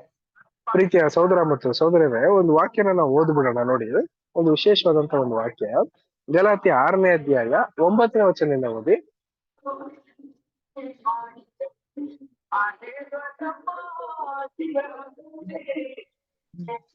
ಒಳ್ಳೆಯದನ್ನು ಮಾಡುವುದರಲ್ಲಿ ಬೇಸರಗೊಳ್ಳದೆ ಇರೋಣ, ಯಾಕಂದರೆ ಮನಗೊಂದಿದರೆ ತಕ್ಕ ಸಮಯದಲ್ಲಿ ಬೆಳೆಯನ್ನು ಕೊಯ್ಯುವೆವು. 9ನೇ ವಚನ ಓದಿದ್ರ? 10ನೇ ವಚನ ಓದಿ ಈಗ. ಆದದರಿಂದ ಸಮಯವಿರಲಾಗಿ ಎಲ್ಲರಿಗೆ ಒಳ್ಳೆಯದನ್ನು ಮಾಡೋಣ, ಮುಖ್ಯವಾಗಿ ಒಂದೇ ಮನೆಯಂತಿರುವವರು ಕ್ರಿಸ್ತ ನಂಬಿಕೆಯುಳ್ಳವರಿಗೆ ಮಾಡೋಣ. Thank you madam. ನೋಡಿ ಪ್ರಿಯರೇ, ಈ ಒಂದು ಕಾಂಟೆಕ್ಸ್ಟ್ ಅನ್ನ ನಮ್ಗೆ ತುಂಬಾ ಸಿಂಪಲ್ ಆಗಿ ಅರ್ಥಪಡಿಸ್ತಾ ಇದ್ದಾರೆ. ಯಾವ ರೀತಿ ಅಂತಂದ್ರೆ, ನಾವು ಒಳ್ಳೇದನ್ನ ಮಾಡೋದಕ್ಕೋಸ್ಕರನೇ, ಒಳ್ಳೇದನ್ನ ಮಾಡಿರುವಂತ ದೇವರಿಗೆ ಮಹಿಮೆ ತರೋದಕ್ಕೋಸ್ಕರನೇ ನೀವೆಲ್ರೂ ಕೂಡ ಇಷ್ಟೆಲ್ಲಾ ರೀತಿಯ ಸಂಗತಿಗಳನ್ನ ನಾವು ಮಾಡ್ತಾ ಇದೀವಿ. ಹಾಗಿರ್ಬೇಕಾದ್ರೆ ನಾವು ಕೂಡ ಈ ಒಂದು ಸಂದರ್ಭದಲ್ಲಿ, ಈ ಒಂದು ಲೋಕದಲ್ಲಿ ನಾವು ಜೀವಿಸ್ಬೇಕಾದ್ರೆ ನಾವು ಒಳ್ಳೇದನ್ನ ನಾವು ಮಾಡ್ಬೇಕಂತೆ. ಯಾರಿಗೆ? ಈ ಒಂದು ಲೋಕಕ್ಕೆ ಆಗ್ಲಿ, ನಮ್ಮ ಒಂದು ಸತ್ಯದಲ್ಲಿ ನಾವು ಆದಷ್ಟು ನಾವು ಒಳ್ಳೇದನ್ನೇ ಮಾಡ್ಬೇಕಂತೆ. ಒಳ್ಳೇದನ್ನ ಮಾಡೋದ್ರಿಂದ ಏನಾಗುತ್ತೆ ಅಂತಂದ್ರೆ ಅವ್ರಿಗೂ ಕೂಡ ಒಳ್ಳೇದಾಗಿ, ಆ ಒಂದು ಒಳ್ಳೆ ಗುಣಗಳಿಂದ ಅವರು ಕೂಡ ಅಭಿವೃದ್ಧಿ ಆಗ್ತಾರೆ ದೇವರ ವಿಚಾರದಲ್ಲಿ. ನಾವು ಕೂಡ ದೇವರಿಗೆ ಮಹಿಮೆ ತಂದು, ಮಹಿಮೆ ಸ್ವರೂಪನಾಗಿರುವಂತ ತಂದೆಯ ದೇವರ ಒಂದು ಶ್ರೇಷ್ಠ ಮಕ್ಕಳು ಅಂತ ಅನ್ನಿಸ್ಕೊಳ್ಳೋದಕ್ಕೆ ಸಾಧ್ಯ ಆಗತ್ತಂತೆ. ಅದು ಅಲ್ದಂತಾನೆ ಪ್ರಿಯರೇ, ನಿಮ್ಗೆ ಸಾಧ್ಯವಾದಷ್ಟು ಒಳ್ಳೇದನ್ನೇ ಮಾಡಿ ಅಂತ ಅನ್ಬಿಟ್ಟು ನಮ್ಗೆ KJV ಬೈಬಲ್ ಅಲ್ಲೂ ಕೂಡ ಹೇಳ್ತಾರೆ. ಸಾಧ್ಯವಾದಷ್ಟು ಅಂತ ಅನ್ಬಿಟ್ಟು ಯಾಕೆ ಹೇಳಿದ್ದಾರೆ ಅಂತಂದ್ರೆ, ಈ ಒಂದು ಲೋಕದಲ್ಲಿ ನಾವೆಲ್ಲ ವಾಸ ಮಾಡ್ತಾ ಇದೀವಿ. ಖಂಡಿತವಾಗ್ಲೂ ಈ ಒಂದು ಎಕ್ಸ್ಪೀರಿಯನ್ಸ್ ಎಲ್ಲರಿಗೂ ಆಗಿರುತ್ತೆ. ನಾವು ಒಳ್ಳೇದನ್ನೇ ಮಾಡ್ತೀವಿ, ಆದ್ರೆ ನಮ್ಗೆ ರಿವರ್ಸ್ ಆಗಿ ಏನ್ ಬರುತ್ತೆ ಹೇಳಿ? ಒಳ್ಳೇದೇ ಆಗತ್ತಾ? ಕೆಟ್ಟದೇ ಬರುತ್ತೆ ಪ್ರಿಯ ಸಹೋದರ ಮತ್ತು ಸಹೋದರಿಯರೇ. ಸೊ ನಾವು ಎಷ್ಟೇ ಒಳ್ಳೇದ್ ಮಾಡಿದ್ರು ಕೂಡ ಹೇಳ್ಕೊಳಕ್ ಆಗದಿರೋಂತ ಒಂದು ಸನ್ನಿವೇಶಗಳಲ್ಲೇ ಆಗ್ಲಿ, ಎಲ್ಲಾ ರೀತಿಯ ಒಂದು ಸಂದರ್ಭದಲ್ಲೇ ಆಗ್ಲಿ ನಾವು ಒಳ್ಳೇದನ್ನ ಮಾಡ್ತೀವಿ ಪ್ರಿಯರೇ. ಆದ್ರೆ ಅದ್ರ ಅಪೋಸಿಟ್ ಇರುವಂತ ಸಹೋದರ ಸಹೋದರಿ ಏನಾಗ್ತಾರೆ ಅಂತಂದ್ರೆ, ಒಂದು ಮಿಸ್ಕಮ್ಯುನಿಕೇಶನ್ ಅಂದ್ರೆ ಒಂದು ಗಾಳಿ ಮಾತಿನಿಂದಲೋ, ಒಂದು ಅವ್ರದೇ ಆದಂತ ಒಂದು ಆಲೋಚನೆಯಿಂದಲೋ, ಅವರಲ್ಲಿರುವಂತ ಒಂದು ಬಲಹೀನತೆಗಳಿಂದಲೋ ಏನಾಗ್ತಾರೆ ಅಂತಂದ್ರೆ, ಇವ್ರು ನಮ್ಮನ್ನ ಕೆಟ್ಟದನ್ನ ಮಾಡೋದಕ್ಕೋಸ್ಕರ ಇಷ್ಟೆಲ್ಲ ಒಂದು ತೊಂದರೆಗಳನ್ನ ಕೊಡ್ತಾ ಇದಾರೆ ಅಂತ ಅನ್ಬಿಟ್ಟು ಅವ್ರೇನ್ ಮಾಡ್ತಾರೆ ಅಂದ್ರೆ ನಮ್ಗೆ ಕೆಟ್ಟದನ್ನೇ ಬಯಸ್ತಾರಂತೆ ಪ್ರೇರೆ. ಇಂಥ ಸನ್ನಿವೇಶದಲ್ಲಿ, ಇಂಥ ಒಂದು ಸಿಚುವೇಶನ್ಸ್ ಬಂದಾಗ ನಾವು ಯಾವ ರೀತಿ ಹ್ಯಾಂಡಲ್ ಮಾಡ್ಬೇಕು ಅಂತ ನಾವು ಏನಾದ್ರು ಪ್ರಶ್ನೆ ನಮ್ಮಲ್ಲಿ ಬಂತು ಅಂತಂದ್ರೆ, ನಮ್ಗೆ ಸತ್ಯವೇದ ಏನ್ ಹೇಳುತ್ತೆ ಅಂತಂದ್ರೆ, ಆದಷ್ಟು ಒಳ್ಳೇದನ್ನ ಮಾಡಿ ಅಂತ ಅನ್ಬಿಟ್ಟು ಹೇಳ್ತಂದ್ರೆ. ಅಂದ್ರೆ ಏನರ್ಥ ಅಂತಂದ್ರೆ, ನಮ್ಮಲ್ಲಿ ಅವ್ರು ಆದಷ್ಟು ಅಂತ ಅನ್ಬಿಟ್ಟು ಹೇಳ್ತಿದ್ರೆ, ನೀವು ಒಳ್ಳೇದನ್ನೇ ಮಾಡ್ಲೇಬೇಕು ಅಂತ ಏನ್ ಕೊಡ್ತಾ ಇಲ್ಲ. ಅಂದ್ರೆ ಆದಷ್ಟು ನಮಗೆ ಶಕ್ತಿಗೆ ಇರೋ ಅಷ್ಟನ್ನ ಮಾತ್ರ ನಾವು ಮಾಡಿ, ಕೆಲವೊಂದನ್ನ ನಾವು ಕೈ ತೊಳ್ಕೊಂಡು ನಮ್ಮ ಒಂದು ರಕ್ಷಣೆಗೆ ಸಂಬಂಧಪಟ್ಟಂತ ಒಂದು ಓಟಕ್ಕೆ ನಾವು ಓಡೋದಕ್ಕೆ ಪ್ರಯಾಸ ಪಡ್ಬೇಕು ಪ್ರಿಯ ಸಹೋದರ ಮತ್ತು ಸಹೋದರ. ಅದು ಬಿಟ್ಟು ನಾವು ಅವ್ರಿಗೆ ಒಳ್ಳೇದೇ ಮಾಡ್ತಾ ಇದೀವಿ, ಒಳ್ಳೇದನ್ನೇ ನಡೆಸ್ಬೇಕು ಅಂತ ಅನ್ಬಿಟ್ಟು ದೇವರ ಒಂದು ವಿಚಾರದಲ್ಲೇ ಆಗ್ಲಿ, ಮತ್ತೆ ನಮ್ಮ ಒಂದು ಜೀವಿತ ಒಂದು ಕೆಲಸ ಕಾರ್ಯಗಳ ವಿಚಾರದಲ್ಲೇ ಆಗ್ಲಿ ನಾವು ಹಾನಿ ತರ್ಕೊಂಡು ಬೇರೆ ತರ ಮಾಡೋದಕ್ಕೆ ಹೋಗ್ಬಾರ್ದು. ಈ ಒಂದು ಸಿಚುವೇಶನ್ ನಾನು ನಿಮ್ಗೆ ಯಾಕೆ ಡೀಪ್ ಆಗಿ ಹೇಳ್ತಾ ಇದೀನಿ ಅಂತ ನಾವು ನೋಡ್ಬೇಕು. ಯಾಕಂದ್ರೆ ಕೆಲವೊಂದು ಬೇರೆ ಒಂದು ವಿಷಯಗಳಲ್ಲಿ ಇವಂತ ಒಂದು ಪ್ರಾಬ್ಲಮ್ಸ್ ಗಳೆಲ್ಲ ಕ್ರಿಯೇಟ್ ಆಗಿದೆ. ಏನಕ್ಕೆ ಅಂತಂದ್ರೆ, ಸಾಧ್ಯವಾಗಿ ಜನ ಎಲ್ಲ ಸೇರಿದಾಗ ಏನಾಗುತ್ತೆ ಅಂತಂದ್ರೆ ಕೆಲವೊಂದು ಮಾತುಗಳು ಬರುತ್ತೆ, ಕೆಲವೊಂದು ಸನ್ನಿವೇಶಗಳೆಲ್ಲ ಬರುತ್ತೆ, ಕೆಲವೊಂದು ಫ್ಯಾಮಿಲಿ ಮ್ಯಾಟರ್ಸ್ ಗಳನ್ನೆಲ್ಲ ಏನ್ ಮಾಡ್ತಾರೆ ಅಂದ್ರೆ ಸಭೆ ಒಳಗ್ ತಂದ್ಬಿಡ್ತಾರೆ. ಇದೆಲ್ಲ ಮಾಡೋದಕ್ಕೆ ಹೋಗ್ಲೇಬಾರ್ದು ಪ್ರಿಯ ಸಹೋದರ ಮತ್ತು ಸಹೋದರಿಯರ. ಮನೆನೇ ಬೇರೆ, ಕೆಲ್ಸನೇ ಬೇರೆ, ಸಭೆನೇ ಬೇರೆ. ಅಲ್ಲಿ ಯಾವ ರೀತಿ ನಾವು ನಡ್ಕೋಬೇಕು, ಅಲ್ಲಿ ಯಾವ ರೀತಿ ನಾವು ಜವಾಬ್ದಾರಿಕರವಾಗಿರ್ಬೇಕು, ಅದನ್ನ ನಾವು ಮಾಡಿ ನಿರ್ವಹಿಸ್ಲೇಬೇಕು ಪ್ರಿಯರೇ. ಯೇಸು ಕ್ರಿಸ್ತನು ಕೂಡ ಏನ್ ಮಾಡಿದ್ರು ಅಂತಂದ್ರೆ, ತನ್ನ ಫ್ಯಾಮಿಲಿಗೆ ಯಾವ ರೀತಿ ನಡ್ಕೊಂಡ್ರು, ಶಿಷ್ಯಂದಿರಿಗೆ ಯಾವ ರೀತಿ ಇರ್ಬೇಕು ಅವ್ರನ್ನ ಆ ಒಂದು ಸ್ಥಾನದಲ್ಲಿ ಇದ್ಕೊಂಡು ನಡೆದ್ರು, ಅದೇ ತರ ತನ್ನ ಫ್ಯೂಚರ್ ಬರುವಂತ ಒಂದು ಸಭೆಯ ಮಕ್ಕಳಾಗಿರುವಂತ ಲೆಕ್ಕನ್ 44ಗೆ ಯಾವ ರೀತಿ ಮಾರ್ಗದರ್ಶನ ಆಗಿರ್ಬೇಕು ಅದನ್ನೆಲ್ಲ ಮಾಡಿದ್ರು ಪ್ರಿಯರೇ. ಒಂದೇ ಮನುಷ್ಯ ಇಷ್ಟೆಲ್ಲಾ ಮಾಡಿರ್ಬೇಕಾದ್ರೆ ನಾವುಗಳು ಕೂಡ ಈ ಒಂದು ಸತ್ಯನ ಅರಿತಿರೋದ್ರಿಂದ ನಾವು ಕೂಡ ಎಲ್ಲಾ ಜ್ಞಾನದಲ್ಲೂ ನಡ್ಕೊಂಡು ಆದಷ್ಟು ಸತ್ಯನ ನಾವು ಒಳ್ಳೇದನ್ನ ಮಾಡೋದಕ್ಕೆ ಪ್ರಯಾಸ ಪಡ್ಬೇಕು. ಸೊ ನೆಕ್ಸ್ಟ್ ಪ್ಯಾರ ನಾವು ರೀಡ್ ಮಾಡೋಣ.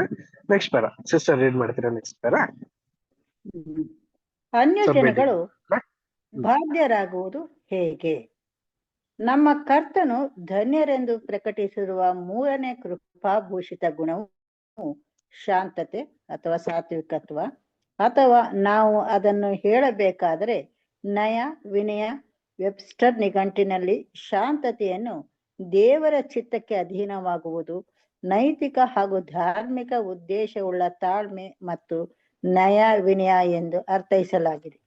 ನಯ ವಿನಯವುಳ್ಳ ಈ ತಾಳ್ಮೆಯಿಂದ ದೇವರ ಚಿತ್ತಕ್ಕೆ ಅಧೀನವಾಗುವಿಕೆಗೆ ಹಾಗೂ ಕೇವಲ ಸ್ವಾರ್ಥ ಪ್ರೇರಿತವಾದ ಬಯಕೆಗಳ ಈಡೇರಿಕೆಗಾಗಿ ಪದೇ ಪದೇ ತೋರಿಸಲಾಗುವ ಸಾಧಾರಣವಾಗಿರುವ ನಯ ವಿನಯ ಮತ್ತು ತಾಳ್ಮೆಗಳಿಗೆ ಬಹು ವ್ಯತ್ಯಾಸವಿರುವುದು ಕಾಣಬರುತ್ತದೆ. ದೇವರ ಚಿತ್ತಕ್ಕೆ ತಾಳ್ಮೆಯಿಂದ ಅಧೀನವಾಗುವುದು ಆ ಪಟ್ಟಿಯಲ್ಲಿರುವ ಮೊದಲನೆಯ ಕೃಪಾಭೂಷಣ ಗುಣವಾದ ದೀನ ಮನಸ್ಸನ್ನು ಹೊಂದದೇ ಇರುವವರಿಗೆ ಅಸಾಧ್ಯ. ಹೆಮ್ಮೆ ಮತ್ತು ಸ್ವಾರ್ಥಚಿತ್ತರಿಗೆ ತಮ್ಮ ದೈವಿಕ ಒಳಪಡಿಸಿಕೊಳ್ಳುವುದು ಕಷ್ಟವಾಗಿ ಕಂಡುಬರುತ್ತದೆ. ಸ್ವಾರ್ಥವು ಮೇಲೆದ್ದು ಅವರ ನಿರ್ಣಯ ಅಭಿಪ್ರಾಯಗಳನ್ನು ತಿರುಚಿ ಹಾಕಿ ಅವರ ಮನಸ್ಸಾಕ್ಷಿಯನ್ನು ತಪ್ಪು ದಾರಿಗೆ ಎಳೆದು ಅವರು ದೈವಿಕ ಏರ್ಪಾಟುಗಳಲ್ಲಿ ಪೂರ್ಣವಾದ ಭರವಸೆಯನ್ನಿಡುವುದು ಅಸಾಧ್ಯವಾಗುವಂತೆ ಮಾಡುವುದು. ಆದರೂ ಅವರು ತಮ್ಮ ಕೈಗಳನ್ನು ಚಾಚಿ ದೇವ ಮಂಜೂಷವನ್ನು ಅಲುಗಾಡದಂತೆ ಹಿಡಿದು ನಿಲ್ಲಿಸಲು ಯೋಚಿಸ ಬಯಸುವರು ಎಂಬುದೇ. Thank you.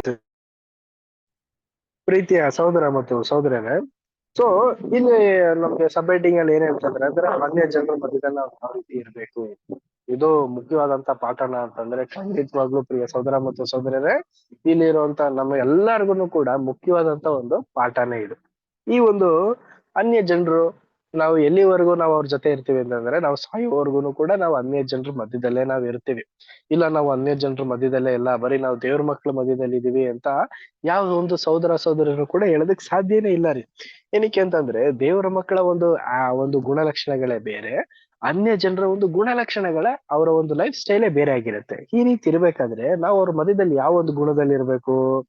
ಶಾಂತತೆ ಮತ್ತೆ ಇನ್ನೊಂದು ಯಾವುದು ಸ್ವಸ್ಥತೆ ಅಂತ ಅನ್ಬಿಟ್ಟು ಹೇಳ್ತಂದ್ರೆ ಇದೇನು ಅಂತಂದ್ರೆ ನ್ಯಾಯ ವಿನಯ ಅನ್ಬಿಟ್ಟೆ ಅರ್ಥ. ನ್ಯಾಯ ವಿನಯ ಅಂದ್ರೆ ಏನು ಪ್ರಿಯ ಸಹೋದರ ಮತ್ತು ಸಹೋದರ? ನಮಗ್ ಗೊತ್ತು ಈ ಒಂದು ಪದನ ನಾವು ತುಂಬಾ ಚಿಕ್ಕ ವಯಸ್ಸಿಂದನೂ ಕೂಡ ಈಗ್ಲೂ ಕೂಡ ನಾವು ಇದನ್ನ ಬಳಕೆ ಮಾಡ್ತಾ ಇರ್ತೀವಿ. ನಯ ವಿನಯದಿಂದ ಇರೋದಕ್ಕೆ ಕಲ್ತ್ಕೊಳ್ಳಿ, ನಯ ವಿನಯವಾಗಿರು ಅಂತ ಅನ್ಬಿಟ್ಟು ಎಲ್ಲಾರ್ಗು ಕೂಡ ನಾವು ಗದರಿಸ್ತೀವಿ, ಹೇಳ್ತೀವಿ, ಇದನ್ನೆಲ್ಲ ನಡೆಸ್ತೀವಿ. ಏನಿದ್ರ ಅರ್ಥ ಅಂತ ಅನ್ಬಿಟ್ಟು ನಾವ್ ಯಾರು ಕೂಡ ಡೀಪ್ ಆಗಿ ಸ್ಟಡಿ ಮಾಡೋದಕ್ಕೆ ಸಾಧ್ಯವೇ ಆಗಿರಲ್ಲ. ಈ ದಿನ ನಾವು ನೋಡೋಣ. ನೋಡಿ, ನಯ ಮತ್ತೆ ವಿನಯ ಅಂತಂದ್ರೆ ಏನು ಅಂತಂದ್ರೆ ಆದಷ್ಟು ನಾವು ಏನ್ ಮಾಡ್ಬೇಕು ಅಂತಂದ್ರೆ ಒಂದು ಜ್ಞಾನವಾಗಿ ನಡ್ಕೊಳ್ಳೋದೇ ನ್ಯಾಯ. ವಿನಯ ಅಂತಂದ್ರೆ ಏನು ಅಂತ ನಾವು ನೋಡ್ಬೇಕಾದ್ರೆ ಪ್ರಿಯ ಸಹೋದರ ಮತ್ತು ಸಹೋದರರೇ, ಸುತ್ತಮುತ್ತದಲ್ಲಿರೋರು ಜ್ಞಾನವಾಗಿದ್ದಾರಾ ಅಂತ ಅನ್ಬಿಟ್ಟು ನಿಂತ್ಕೊಳ್ಳೋದೇ ಅದು ವಿನಯ ಪ್ರಿಯ ಸಹೋದರ ಮತ್ತು ಸಹೋದರರು. ಸೊ ಇದು ಎರಡೂ ಕೂಡ ಈ ಒಂದು ಮನುಷ್ಯನಾಗಿರುವಂತ ನಮ್ಮಲ್ಲಿ ಈ ಒಂದು ಗುಣ ನಮ್ಮಲ್ಲಿ ಇದೆಯಾ ಅಂತ ನಾವು ನೋಡ್ಬೇಕಾದ್ರೆ ಅನ್ಯ ಜನರಲ್ಲೂ ಕೂಡ ಇಲ್ಲ, ನಮ್ಮಲ್ಲೂ ಕೂಡ ಕೆಲವೊಂದು ಸಂದರ್ಭದಲ್ಲಿ ಇರುತ್ತೆ, ಕೆಲವೊಂದು ಸನ್ನಿವೇಶ ಬಂದಾಗ ಅದು ನಮ್ಮಿಂದ ಹೊಂಟೋಗ್ಬಿಡುತ್ತೆ ಪ್ರಿಯ. ಇದು ನಿಜಾನ ಅಂತಂದ್ರೆ ಖಂಡಿತವಾಗ್ಲು. ಸೊ ಈಗ ನಾವು ಸಬ್ಜೆಕ್ಟ್ ಎಲ್ಲ ಕೇಳ್ತೀವಿ, ಜ್ಞಾನವಾಗಿ ನಡ್ಕೋಬೇಕು, ನ್ಯಾಯವಿನವಾಗಿ ಇರ್ಬೇಕು ಅಂತ ಅನ್ಕೊಂಡಿರ್ತೀವಿ. ಇದನ್ನ ನಾವು ವೃದ್ಧಿಪಡಿಸ್ಕೋಬೇಕು ಅಂತ ಅನ್ಕೊಂತೀವಿ. ಆದ್ರೆ ಅದೇ ಒಂದು ಏನೋ ಒಂದು ಸನ್ನಿವೇಶ ಬಂತಪ್ಪ, ಆಗ ನಮ್ಮಲ್ಲಿ ನ್ಯಾಯ ವಿನಯ ಅನ್ನೋ ಒಂದು ಗುಣನೇ ಇರಲ್ಲ, ಅದನ್ನ ನಾವು ಮರ್ತೇ ಹೋಗ್ಬಿಟ್ಟಿರ್ತೀವಿ. ಈ ಒಂದು ಸಂದರ್ಭದಲ್ಲಿ ನಮ್ಗೆ ಯೇಸು ಕ್ರಿಸ್ತರು ಕೊಡುವಂತ ಒಂದು ಟಿಪ್ಸ್ ಗಳನ್ನ ನಾವು ಏನು ಅಂತ ನಾವು ನೋಡ್ಬೇಕಾದ್ರೆ ಪ್ರಿಯರೇ, ಈ ಒಂದು ಕಷ್ಟಕರವಾದಂತ ಒಂದು ಸನ್ನಿವೇಶ ಬಂದಾಗ ಈ ಒಂದು ನಯ ವಿನಯ ಅನ್ನೋ ಒಂದು ಹೊಂಟೋಯ್ತು ಅಂದಾಗ ನಾವೇನ್ ಮಾಡ್ಬೇಕು ಅಂತಂದ್ರೆ ನಾವು ಪ್ರಾರ್ಥನೆಯಿಂದಲೇ ನಮ್ಮನ್ನ ನಾವು ಸರಿಪಡಿಸ್ಕೋಬೇಕಂತೆ, ನಮ್ಗೆ ಗೊತ್ತಾಗ್ಬೇಕಂತೆ, ನಮ್ಮ ಒಂದು ತಿಳುವಳಿಕೆಗೆ ಬರ್ಬೇಕಂತೆ ನಾವ್ ಇಂಥ ಒಂದು ಗುಣಗಳಲ್ಲಿ ಯಾವ ರೀತಿ ನಾವು ನಡ್ಕೋಬೇಕು, ಇಂಥ ಒಂದು ಸಂದರ್ಭದಲ್ಲಿ ನಾವು ಯಾವ ರೀತಿ ಇರ್ಬೇಕು ಅಂತ ಅನ್ಬಿಟ್ಟು ನಾವು ಅರ್ಥಪಡಿಸ್ಕೊಂಡು ಸರಿಯಾದಂತ ಮಾರ್ಗದಲ್ಲಿ ನಾವು ನಡ್ಕೊಂಡು ಹೋಗೋದು ತುಂಬಾ ಪ್ರಾಮುಖ್ಯತೆ ಅನ್ಬಿಟ್ಟು ಹೇಳ್ತಾ ಇದಾರೆ. ಅದು ಅಲ್ದಂತೆನೆ ಆ ಒಂದು ಸನ್ನಿವೇಶ ಬಂದಾಗ ನಮ್ಮಲ್ಲಿ ಏನಾಗ್ಬಿಡುತ್ತೆ ಅಂದ್ರೆ ಹೆಮ್ಮೆ ಮತ್ತೆ ಸ್ವಸ್ಥತೆ ಅಂದ್ರೆ ಹೆಮ್ಮೆ ಮತ್ತೆ ಒಂದು ಸ್ವಾರ್ಥತೆ ಅನ್ನೋದನ್ನ ನಮ್ಮಲ್ಲಿ ಬಂದ್ಬಿಡುತ್ತಂತೆ. ಈ ನಯ ವಿನಯ ಇಲ್ದೇ ಇರುವಾಗ ಏನಾಗತ್ತೆ ಅಂದ್ರೆ ಸ್ವಾರ್ಥ, ಸೆಲ್ಫಿಶ್ನೆಸ್, ನನಗ್ ಮಾತ್ರ ಸೀಮಿತ ಅನ್ನೋ ಒಂದು ಸನ್ನಿವೇಶಗಳು ಬಂದಾಗ ಅದನ್ನ ನಾವು ಆದಷ್ಟು ನಮ್ಮಿಂದ ದೂರ ಇರಿಸಿರ್ಬೇಕಂತೆ. ಸ್ವಾರ್ಥ ಅನ್ನೋ ಒಂದು ಗುಣ ನಮ್ಮಲ್ಲಿ ಇಲ್ದೇ ಇರೋ ರೀತಿ ನಾವು ಹಿಡ್ಕೋಬೇಕು. ಮತ್ತೆ ಹೆಮ್ಮೆ, ನಾನೇ ಎಲ್ಲಾರಿಂದ ಮುಂದೆ, ನನ್ನಿಂದನೇ ಎಲ್ಲಾರು ಅನ್ನೋ ಒಂದು ಗುಣನ ನಮ್ಮಿಂದ ತೆಗೆದು ಹಾಕ್ಬೇಕಂತೆ.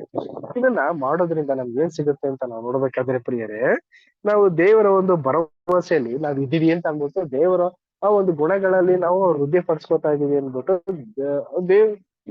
ಒಂದು ಲಿವಿಂಗ್ ಸ್ಟೈಲ್ ಅಲ್ಲಿಗೆ ಹೋಗುತ್ತೆ ಅನ್ಬಿಟ್ಟು ಹೇಳ್ತಾ ಇದಾರೆ. ಅಂದ್ರೆ ದೇವರ ಒಂದು ಗುಣಗಳಲ್ಲಿ ನಾವು ಅಲ್ಲಿ ಇದ್ವಿ ಅಂತಂದ್ರೆ ಆ ಒಂದು ಜೀವದಾಯಕವಾದಂತ ಪಟ್ಟಿಗೆ ನಾವು ಸೇರೋದಕ್ಕೆ ಸಾಧ್ಯ ಆಗುತ್ತೆ ಅನ್ಬಿಟ್ಟು ಹೇಳ್ತಾ ಇದಾರೆ. ಈ ರೀತಿ ಇರ್ಬೇಕಾದ್ರೆ ನಾವು ಒಂದು ಉದಾಹರಣೆನೂ ಕೂಡ ಕೊಡ್ತಾರೆ.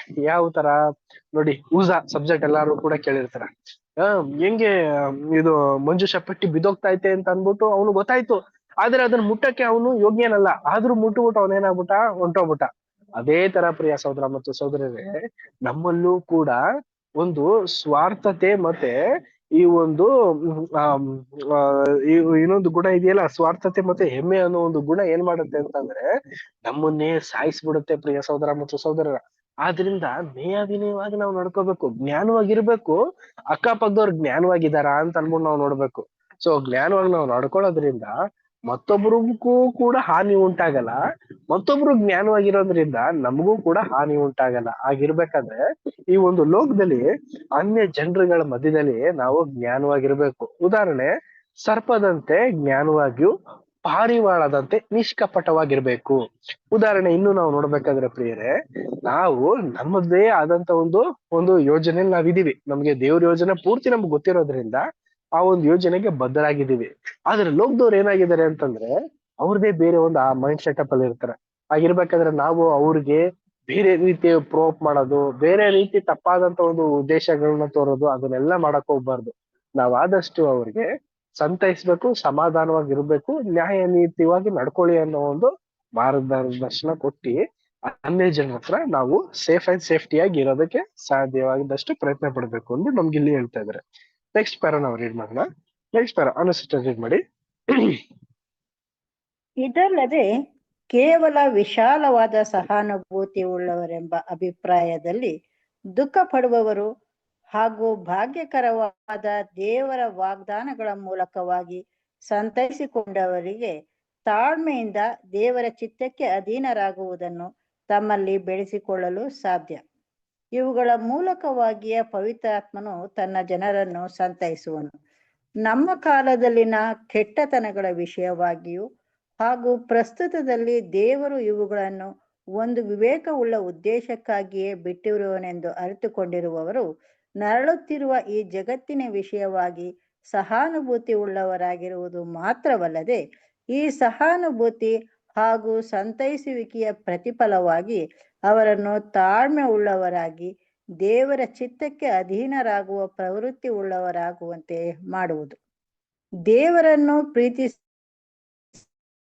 ಹಿತಕ್ಕಾಗಿ ಅವರಿಗೆ ಸಂಭವವು ಆಗಿರುವುದೆಂಬುದನ್ನು ನೆನೆಸಿಕೊಳ್ಳುವವರಾಗಿ ತಮಗೆ ಎಂತಹ ಸಂಗತಿಗಳು ಸಂಭವಿಸಿದರೂ ಅದನ್ನು ದೇವರ ಚಿತ್ತವೆಂದು ತಿಳಿದುಕೊಳ್ಳಲು ಅವರು ಸಿದ್ಧರಿದ್ದು, ಮುಂದಾಗಿ ಮಾಡಿರುವ ದೇವರ ಆ ಏರ್ಪಾಟುಗಳ ಮೂಲಕವಾಗಿ ತಮಗೆ ದೊರೆಯುವ ಪಾಠವನ್ನು ಕಲಿತುಕೊಳ್ಳಲು ಸಹ ಸಿದ್ಧರಾಗಿರುವರು.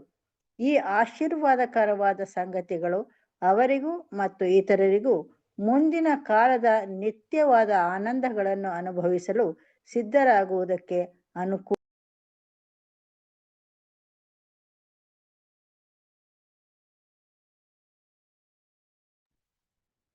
ಸಿಸ್ಟರ್ ಮ್ಯೂಟ್ ಆಯ್ತು. Thank you sister. ಸಿಸ್ಟರ್ ಮುಗಿತಾ ಸಿಸ್ಟರ್?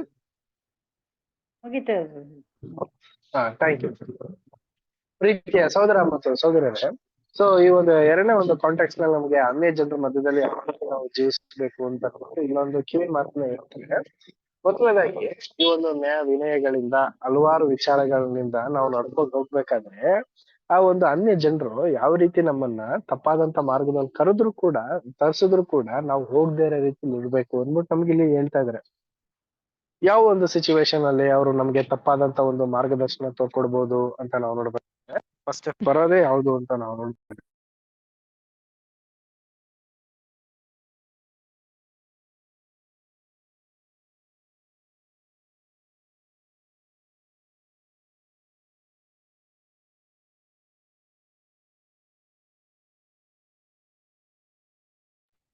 ಬ್ರದರ್ ಮ್ಯೂಟ್ ಆಯ್ತು, ಕೇಳಿಸ್ತಾ ಇಲ್ಲ.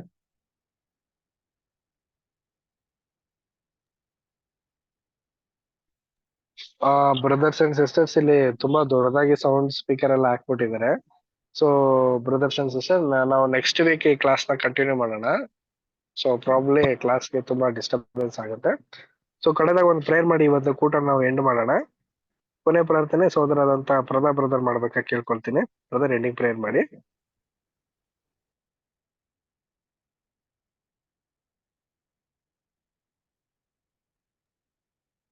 ಮಾಡ್ತಾರೆ.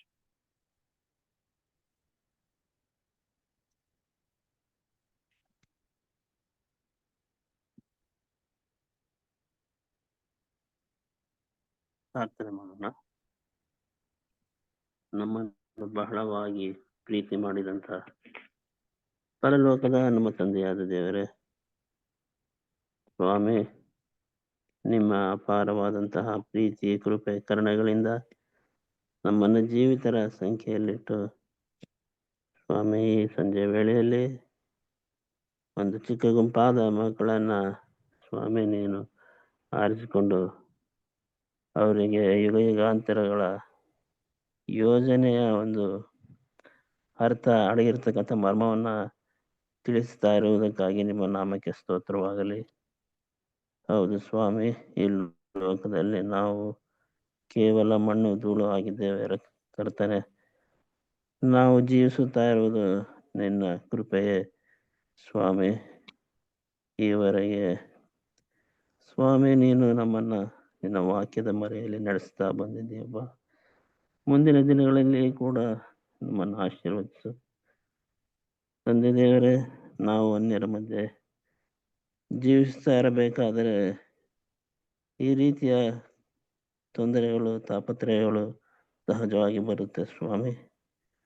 ಅದೇ ರೀತಿ ಈ ವಾಕ್ಯದಲ್ಲೂ ಕೂಡ ತಾಳ್ಮೆ, ಇವುಗಳನ್ನು ನಾವು ವಿವೇಕ, ಇವುಗಳನ್ನು ನಾವು ಅಭ್ಯಾಸ ಮಾಡಿಕೊಂಡು ಅನ್ಯರ ಮುಂದೆ ನಾವು ಬೆಳಕಿನ ಮಕ್ಕಳಾಗಿ ಜೀವಿಸುವಂತೆ ನಮ್ಮನ್ನು ಆಶೀರ್ವದಿಸ್ಕರ್ತಾನೆ ಸ್ವಾಮಿ. ಈವರೆಗೆ ನಮ್ಮನ್ನ ನಿನ್ನ ತ್ರಾಣಗಳ ಹಸ್ತದಲ್ಲಿಟ್ಟು ನಡೆಸಿದ್ದಿ, ಪರಿಪಾಲಿಸಿದ್ದಿ ಸ್ವಾಮಿ. ನಾವು ಅನ್ಯರ ಮಧ್ಯೆ ಜೀವಿಸ್ತಾ ಇರಬೇಕಾದರೆ ಕರ್ತನೆ, ಇಂತಹ ಎಲ್ಲ ರೀತಿಯ ಸಂದರ್ಭಗಳು ಬರುತ್ತವೆ. ಅವುಗಳನ್ನ ನಿಮ್ಮ ಮಗನಾದ ಯೇಸು ಕ್ರಿಸ್ತನ ಮುದಾದ ಹೆಸರಿನಲ್ಲಿ ಸ್ವಾಮಿ ನಾವು ಮುಂದಾಗಿ ನಾವು ಎಲ್ಲವನ್ನ ಅರಿತು ಅದಕ್ಕೆ ತಕ್ಕ ಹಾಗೆ ಇರುವಂತೆ ಕೃಪೆ ಮಾಡಿ ಹರಿಸು ಸ್ವಾಮಿ. ಹೇಗೂ ಕರ್ತನೆ, ಈವರೆಗೆ ನಮ್ಮನ್ನು ಆಶೀರ್ವದಿಸಿದ್ದೆ, ನಿನ್ನ ಕೃಪೆಯಿಂದ ತುಂಬಿಸಿ ನಡೆಸಿದ್ದೆ ಸ್ವಾಮಿ. ಈ ವೇಳೆಯಲ್ಲಿ ಸ್ವಾಮಿ ನಮಗೆ ಕೊಟ್ಟಂತ ಎಲ್ಲಾ ರೀತಿಯ ಅನುಕೂಲಗಳಿಗಾಗಿ ಸ್ತೋತ್ರ. ಮುಂದಿನ ದಿವಸಗಳಲ್ಲಿ ಈ ರೀತಿಯ ಆಗದ ಹಾಗೆ ನೋಡಿಕೊಂಡು ಸ್ವಾಮಿ ನಾವು ನಮ್ಮ ಓಟವನ್ನು ಓಡುವಂತೆ ಕೃಪೆ ಮಾಡಿ ಅರಸು ಸ್ವಾಮಿ. ಈ ಒಂದು ಸಣ್ಣ ಪ್ರಾರ್ಥನೆಯನ್ನ ನಿಮ್ಮ ಒಬ್ಬನೇ ಮಗನು ನಮ್ಮ ರಕ್ಷಕನಾದ ಯೇಸು ಸ್ವಾಮಿ ಜೀವಾದ ಹೆಸರಿನಲ್ಲಿ ಬೇಡಿ ಹೊಂದಿದ್ದೇವೆ ತಂದೆಯೇ. ಆಮೆನ್. ಆಮೆನ್. ಆಮೆನ್.